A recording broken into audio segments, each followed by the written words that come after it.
John Kiriakou is a former CIA officer, and he joins us tonight.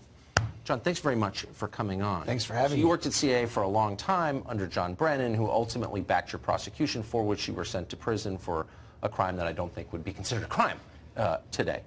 So tell me, with that perspective, your reaction to watching John Brennan trotted out before the cameras daily almost for the last 2 years as an expert on the Russia conspiracy. I think this was scandalous for a number of reasons, the most important of which is that John Brennan has repeatedly used the word treason, the word traitor, when describing the president.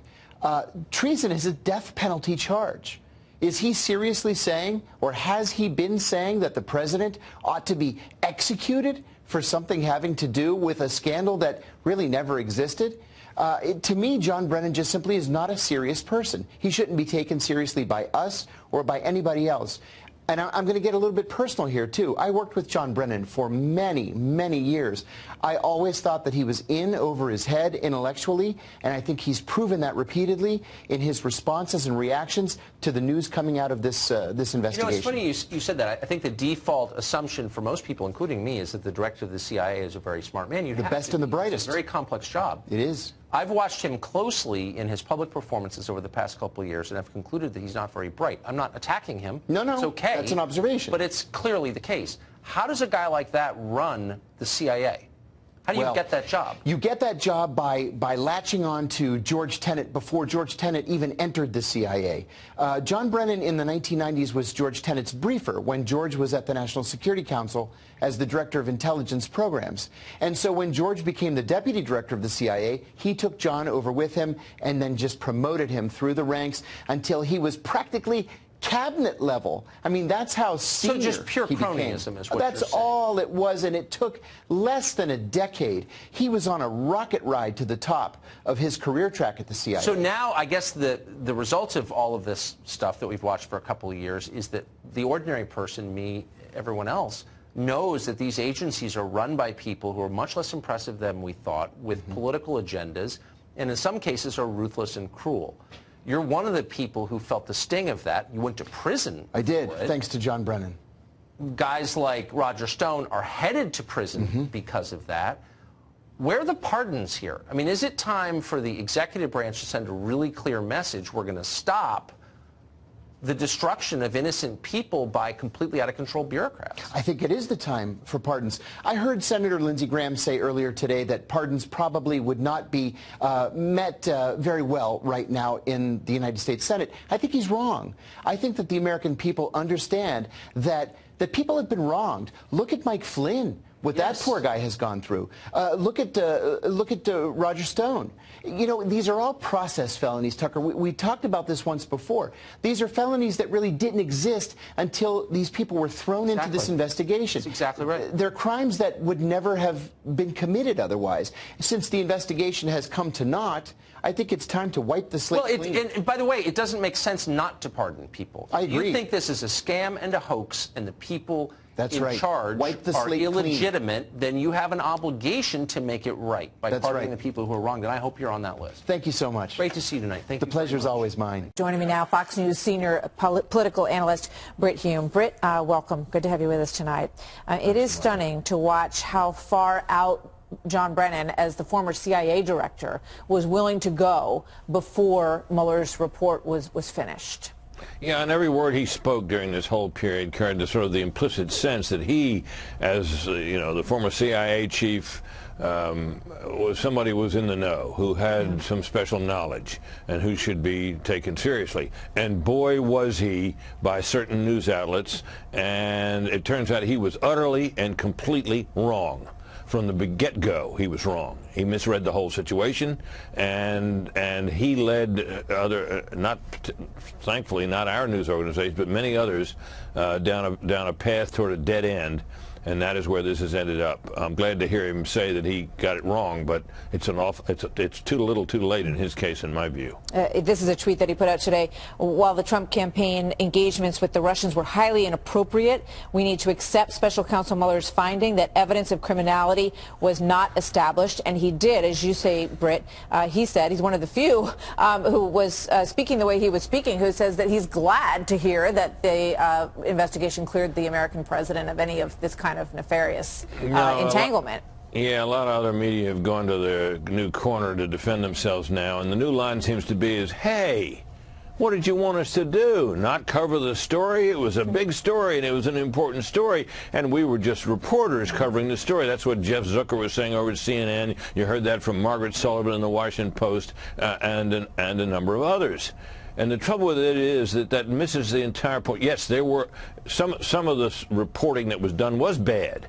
There were a number of bad stories. We had CNN got caught out a couple of times. We had the Daily Beast saying Mueller is telling us that he's got Trump on collusion. The list of bad stories is fairly long. But beyond that, it wasn't just that they were covering a story. It was the sheer volume of the coverage, the sheer weight given to it. Every little turn and detail in the story conveyed the unmistakable sense that this was going somewhere and it was going to unearth something very serious about our president and his campaign. That it was bound to turn out that way. You couldn't escape it. It was everywhere. It was all around you. And it wasn't just the news columns. It was the editorial pages. It was the commentators on television and in print. And they were nearly all pointing in the same direction in the mainstream media, and they got it wrong, completely wrong. Here's Joe Scarborough, who is one of those who was listening to John Brennan, and it strikes me as you're talking, Britt, that he was a person of great authority. He was the former head of the CIA, right? And he was telling all of them every single day that with sort of a twinkle in his eye, look, I know what's going on here, folks. So you can come along this ride with me, and you will not be disappointed. Here's Joe Scarborough. So save your breath, all right? We're not going to divert our eyes. This president lies more than any other president in the United States. We're not going to divert our eyes. Damn the torpedoes, full steam ahead, follow the story where it leads us.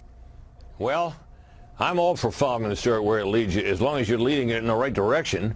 It led, in this case, it led to a dead end. I don't know what he's so proud of and so defiant about. I mean, wasn't his program one of the ones which was leading the charge on this, where John Brennan had an audience many times? I think so. And when the White House put out that notice yesterday suggesting to producers that you not put some of these people who'd gotten it so wrong so often on all the time, I don't think we should take our booking instructions from the White House, but the list that the people that they mentioned there were people who had got it wrong, and over and over again.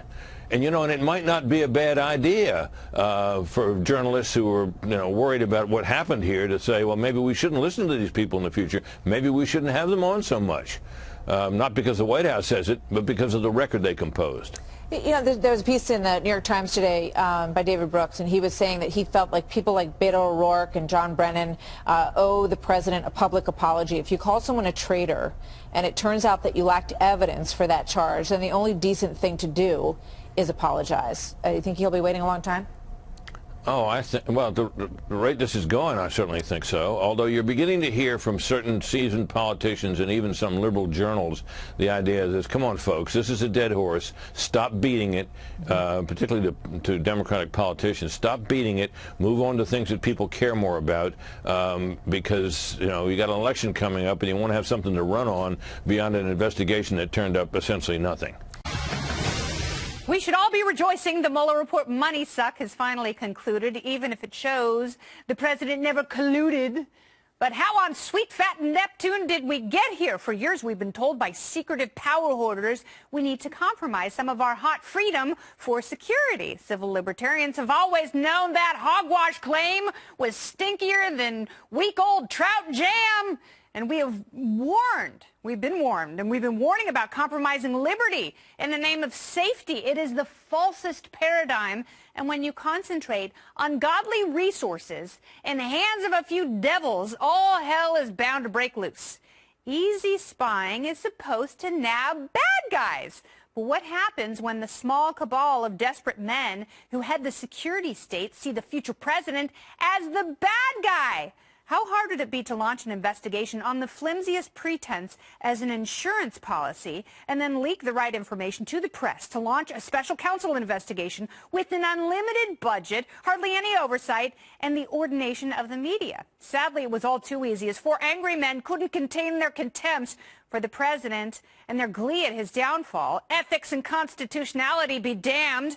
Former director of national intelligence and known congressional perjurer James Clapper was an early adopter of the Trump as Russian asset narrative. And having mastered the art of secretly and warrantlessly spying on innocent Americans and amassing unfathomable amounts of personal information, Clapper knows a thing or two about sneakery. Fired former Deputy FBI Director Andrew McCabe parroted the Trump asset claim just last month, even though he was fired for leaking like a full diaper in a hot tub. And then lied to his Lurchian boss, James Comey, who was fired for being a self-serving giraffe nerd. Comey's boundless self-aggrandizing allowed him to pit his heroic self against the evil, illegitimate President Trump, as he implied over and over the president was compromised and needed defeat in an electoral landslide. Let me guess, Jim, you have your awkward jersey on under that suit and can sub in as the Democratic presidential nominee anytime, huh, pal? Well, the craziest bat in the barn was, of course, former CIA Director John Brennan, whose hatred and vitriol have been limitless, as he's called the president a traitor, accused him of treason, and seemed very confident in his bad intel that the president and his kids would be arrested as part of Mueller's last gasp.